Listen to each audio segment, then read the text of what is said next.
Take me back to the old dirt road where Mama and Papa used to go. Let's sing all them songs from a long time ago and pine for them old days of yore. Well, let me run through the breeze like the leaves on the trees. Let me fly like the leaves when they fall. Well, let my mind go serene like a cool water stream that runs from the mountain so tall. Oh, take me back down the old dirt road.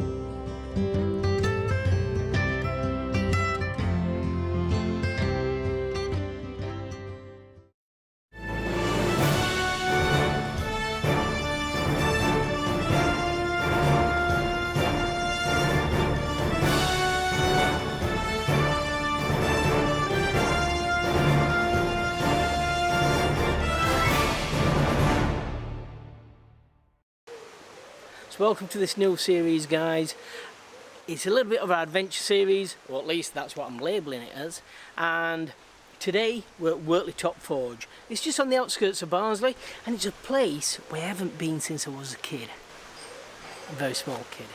But yes, I've always wanted to come back here and have a look, and it's in a fantastic area as well. It's a beautiful area. So welcome to the series, and I hope you enjoyed. So here's Wortley Top Forge.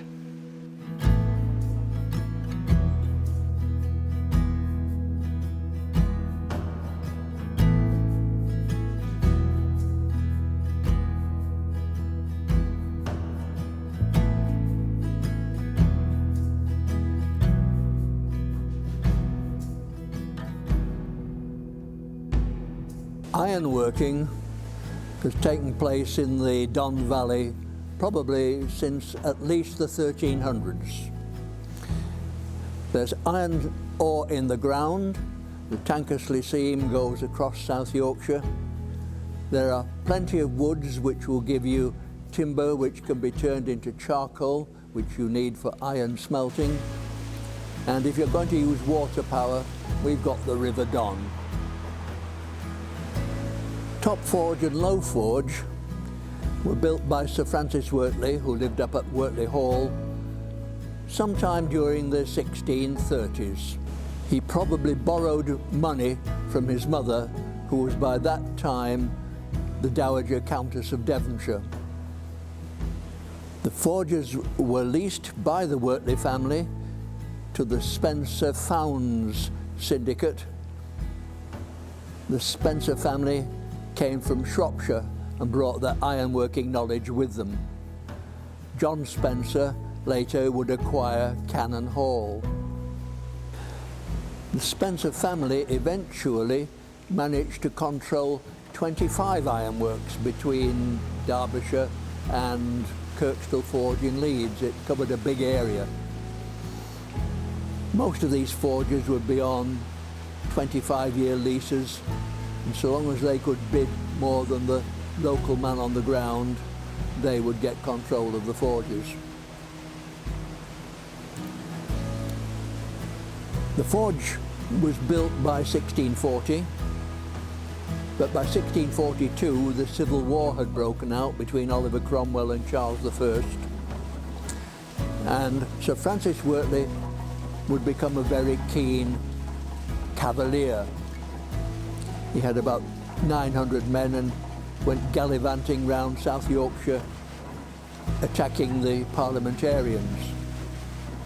Sir Francis's cousin by marriage, that would be the Marquis of Newt Sheffield Castle, wanted cannonballs to protect Sheffield Castle against the parliamentarians. Once the parliamentarians had broken into Sheffield Castle, they persuaded the people of Sheffield to bring a wheelbarrow, and most of the stone of the castle disappeared so that it could never be defended again. The Spencer family continued to manage these forges for the next 100 years. There are family connections. The Spencers and the Wilsons, who are an important local family here, and then their in-laws, the Cockshuts. Reverend Thomas Cockshut was the vicar over at Cawthorne near Cannon Hall. And between these families, they controlled these forges until about 1820. The last stage of these forges was with the Andrews family, who from about 1640, 1650 onwards made wrought iron axles for railway wagons until about 1910. At that stage, they could no longer compete with good quality steel made in Sheffield.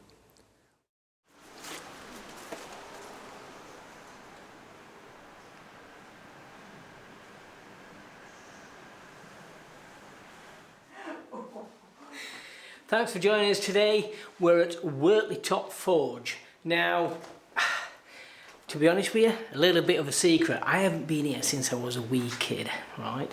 But it's one of the places that I've wanted to come back to, and I can say quite honestly, I'm loving it, and so is Helen as well. We like all these old machines and that, and no matter where you go, no matter which workshop you go into, there's old stuff. So yeah, let's take a look around.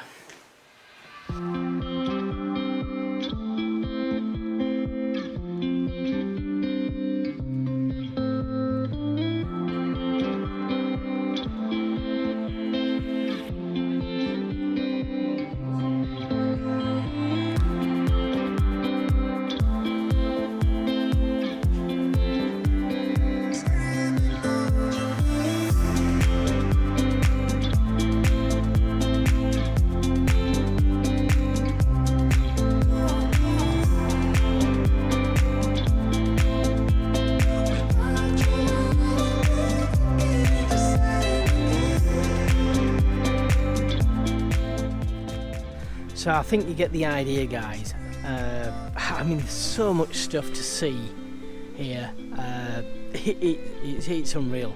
Really, it's really impressive. And like I say, no matter which workshop you go in, you know, there's old stuff there, and a lot of it is working. You know, you can actually touch it, and no matter how old you are, you know, you're going to find this stuff interesting.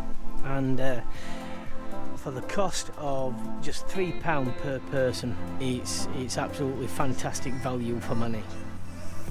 So I think they're only open Sundays, so just check on their website. I will put a link down in the description and you can actually check it out, but stick with us on this, there's still a lot more to come.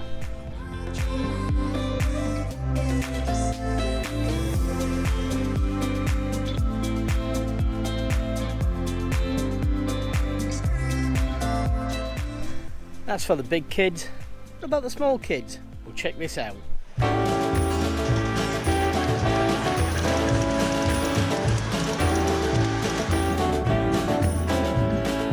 Past the point of no return, baby, on the summer night. The shot of love and the spark of laughter breathe. Stars align and the month-time night burn like a dried out leaf. Are we leaving on the next train beat? I do believe. Come on, let's ride this train. Come on, let's ride this train. Now I ain't missed a 9 to 5, I don't hear it in my song. I'm gonna pull my weight, don't get me wrong. Brand new start and a whole new part. They are big old shoes to fill. I'll be there on that platform, babe. You know I will. Come on. Come on. Let's ride this train.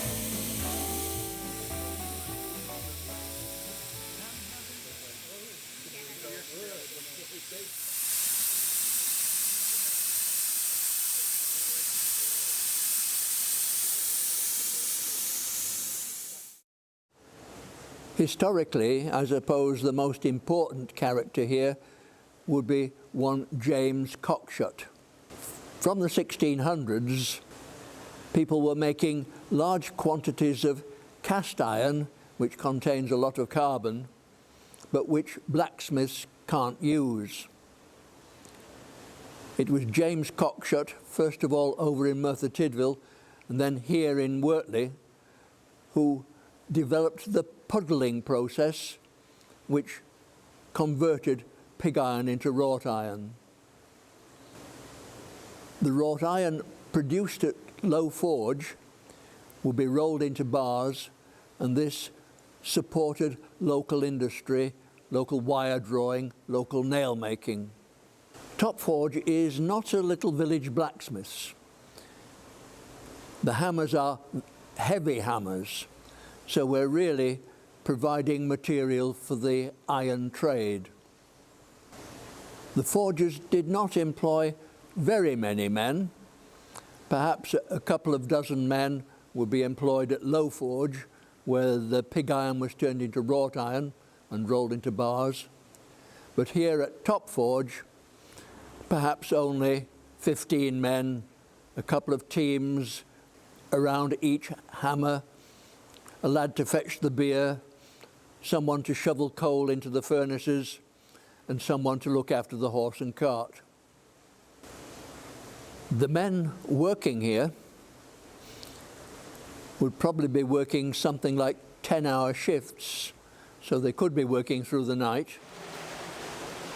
They would be working piecework. You get paid for what you make, and it took about 20 minutes to produce one axle for a railway wagon. When the hammer was hammering red-hot wrought iron, first of all, they would probably be partly deafened. Certainly they would be sweating cobs, and if they weren't getting extra salt in their diet, they'd finish up with muscle cramp.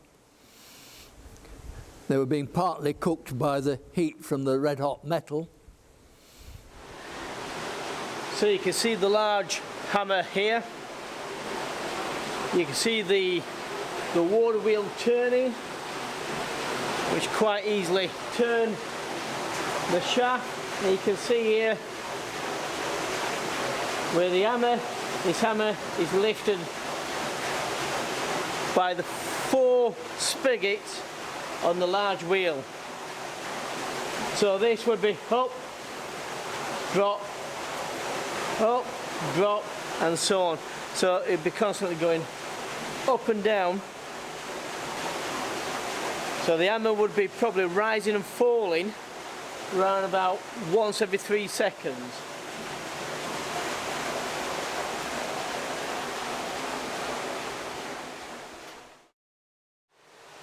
So there you have it, guys, Wortley Top Forge. If you've not been here, are you interested in sort of like the steelwork industry around Barnsley and Sheffield, then I do recommend it, I really do. And as you can see, a lot of the items here, even though some are not working, once the water wheels are turning, it's very easy to see how they did work. And I'd just like to thank Wortley Top Forge for allowing myself and Helen to film here. So thanks guys very much.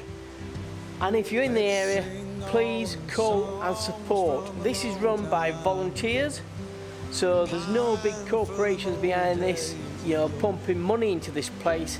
It's all down to the visitors and down to the volunteers. The breeze like the leaves on the trees. Let me fly like the leaves. I'm going to be honest with you, we've had a great day, a really great day, and both myself and Helen has enjoyed walking around, looking at all the old buildings and also all these old machines.